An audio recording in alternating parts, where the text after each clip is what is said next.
Hello everyone, good morning, welcome back to my channel. আশা করি তোমরা সবাই খুব ভালো আছো, আমিও ভালো আছি। আজকে হচ্ছে রবিবার আর এখন বাজে সকাল 11টা। এখন থেকে তোমাদের সাথে নিয়ে আজকের ব্লগটা স্টার্ট করছি।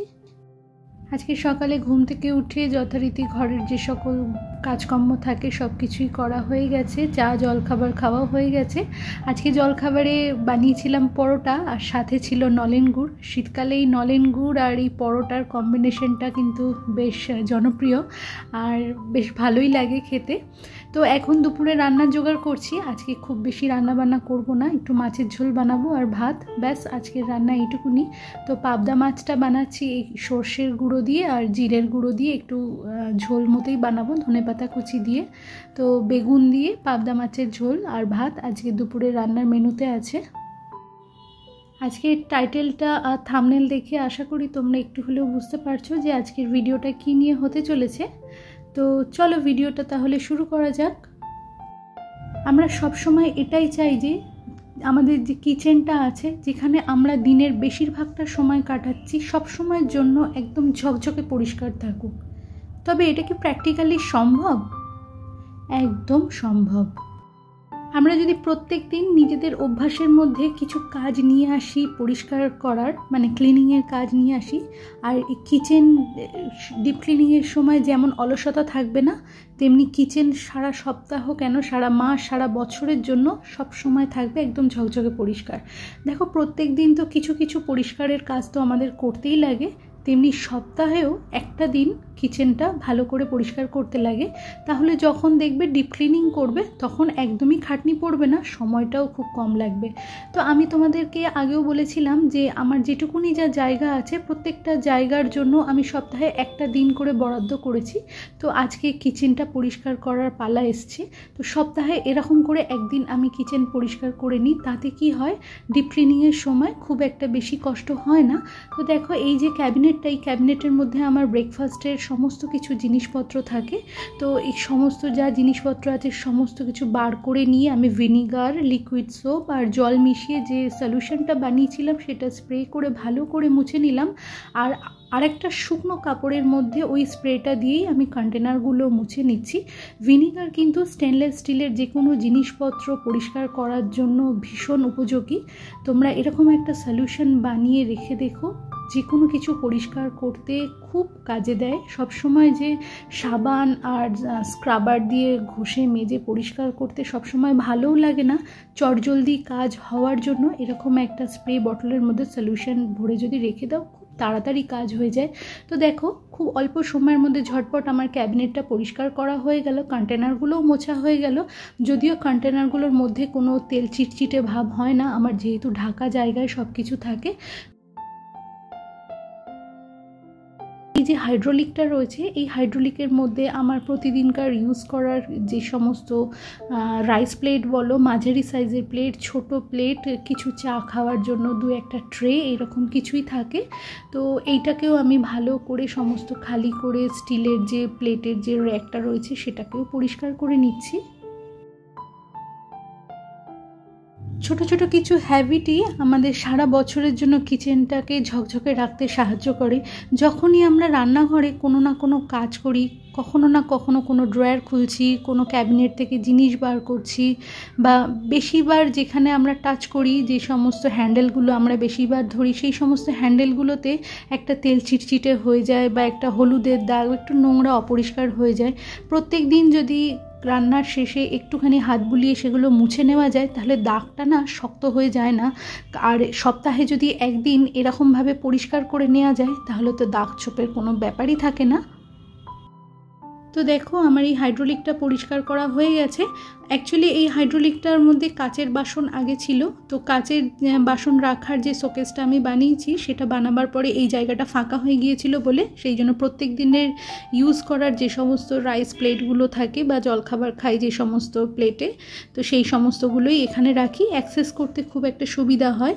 আর এই যে ক্যাবিনেটটা আছে এর মধ্যে আমার কাচের জিনিসপত্র, মানে কাচের কাপ, তারপরে কাচের গ্লাস, কাচের বাটি আর এয়ারটাইট কিছু কন্টেনারগুলো থাকে। তো দেখো এইটাকেও আমি ওইরকম স্প্রে দিয়ে ভালো করে মুছে নিলাম। সেলফ লাইনার একটা পাতা থাকে আমার প্রত্যেকটা ক্যাবিনেটের ভিতরে, সেই সেলফ লাইনারটাও ভালো করে স্প্রে দিয়ে মুছে নিলাম। আমার কিচেনে হাইড্রোলিক দুটো আছে, নিচেরটা তো পরিষ্কার করা তোমাদের সাথে শেয়ার করলাম, কিন্তু ওপরেরটা করাটা সম্ভব হলো না, কারণ ওই হাইড্রোলিকের সিস্টেমটা একটু গন্ডগোল হয়েছে, যার জন্য পাল্লাটা ঠিকমতো দাঁড়াচ্ছে না। তো হাইড্রোলিকটা খুলে নিয়ে ক্যামেরা হাতে করে ওপরে পরিষ্কার করাটা একটু অসম্ভব বলে ওইটার ভিডিওটা আমি তোমাদের সাথে শেয়ার করতে পারলাম না। আর এখানে দেখো চিমনিটার ওপরেও তো ধুলো ময়লা পড়ে, সেই জন্য ওটাকে ভালো করে মুছে পরিষ্কার করে নিয়ে আমি একটা ক্লিন র্যাপ লাগিয়ে দিচ্ছি। ক্লিন র্যাপ লাগানোর ফলে সুবিধাটা কি হয়, যতটা ওপরে ধুলো ময়লা যাই পড়ুক না কেন, ফাঁকা যে কোনো জায়গা থাকলেই রান্নাঘরে তেল চিটচিটে ময়লা জমেই, তো চিমনির ওপরেও এরকম জমে। তো এই ক্লিন র্যাপটা লাগানো থাকলে যত তেল ময়লা যা জমবে সবটাই ওই ক্লিন র্যাপের ওপরে জমবে। তো আমি ক্লিন র্যাপটা পরিষ্কার করার সময় যদি উঠিয়ে ফেলে দিই তাহলে চিমনির ওপরটা একদম পরিষ্কার থাকবে। আর নিচের ক্যাবিনেটগুলো আমি একবার ওই সলিউশন দিয়ে ভালো করে মুছে পরিষ্কার করে নিলাম। আমি গ্রসারি জিনিসপত্র যখনই তুলি নিচের ক্যাবিনেটগুলো সবসময়তেই পরিষ্কার করে ফেলি তখনই, আর সেই জন্য এখন আর ভিতরটা আমি পরিষ্কার করলাম না।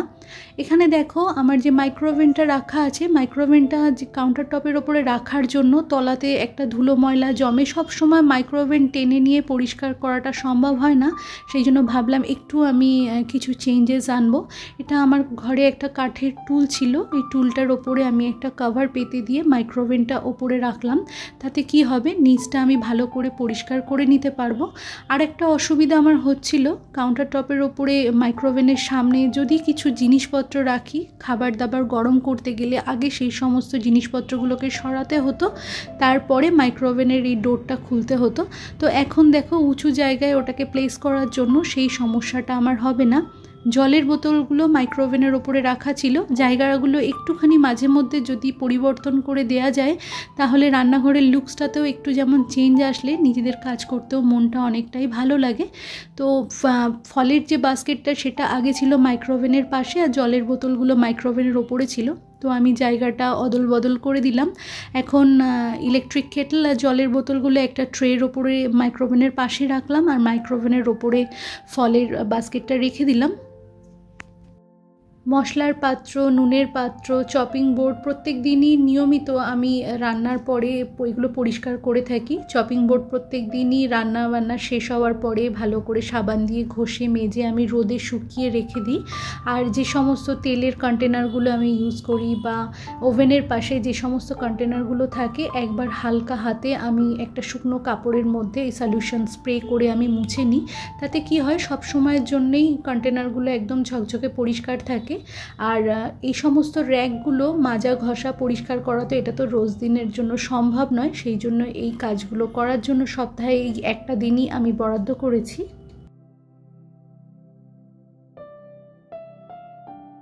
এটা মাইক্রোওভেনের আমার একটা এক্সট্রা গ্রিল স্ট্যান্ড, এটা আমি ইউজ করি না, তো এটা কাউন্টার টপের ওপরে রেখে মশলার পাত্র আর নুনের পাত্রটা রাখার স্ট্যান্ড হিসাবে আমি ব্যবহার করি। কিচেনে প্রত্যেকটা জিনিসই যদি রাখার জন্য যদি একটা র্যাক বা এরকম ধরনের স্ট্যান্ড বা ট্রে ইউজ করা হয় তাহলে কাউন্টার টপ পরিষ্কার করতে অনেকটাই সুবিধা হয়। প্রত্যেকটা জিনিস নামিয়ে উঠিয়ে সরিয়ে এদিক ওদিক সরিয়ে যখন আমরা পরিষ্কার করি, তো একটা জায়গায় গোছানো থাকলে সেই ট্রেটা বা স্ট্যান্ডটা ধরে টানলে পরে জিনিসটা খুব সহজেই পরিষ্কার হয়ে যায়।